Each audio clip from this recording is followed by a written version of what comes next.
the truth by someone who won't respond to a single question, to a simple question.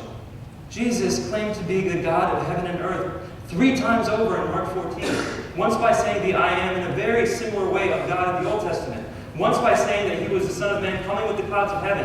And once by saying he's sitting at the right hand of the power. We had a whole debate over that issue in October. I don't see why he wasn't able to provide a response in this crossfire. And I'm going to give you a little bit of my testimony now.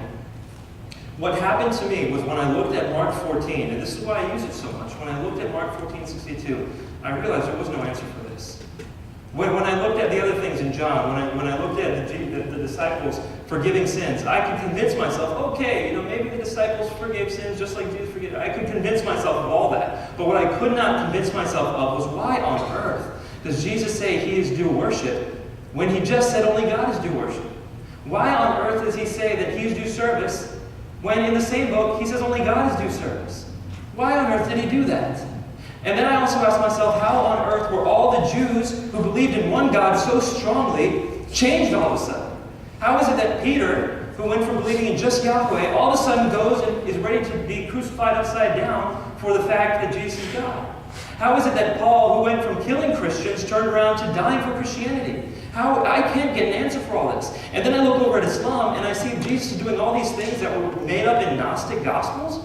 That Jesus is this person who survives the cross when we never see him survive the cross in history.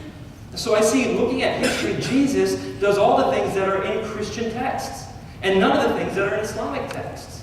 We saw no evidence for the Islamic position today, and all we saw was a big focus on the Christian position, and even that focus did not answer the questions.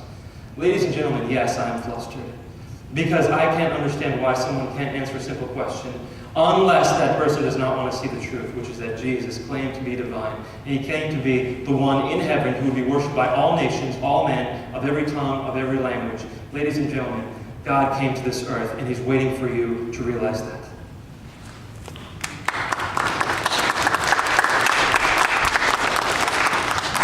Now, my assumption is we're going to need to take a break before the audience questions, because we not only have to do some with cameras, but we're going to have more people up here.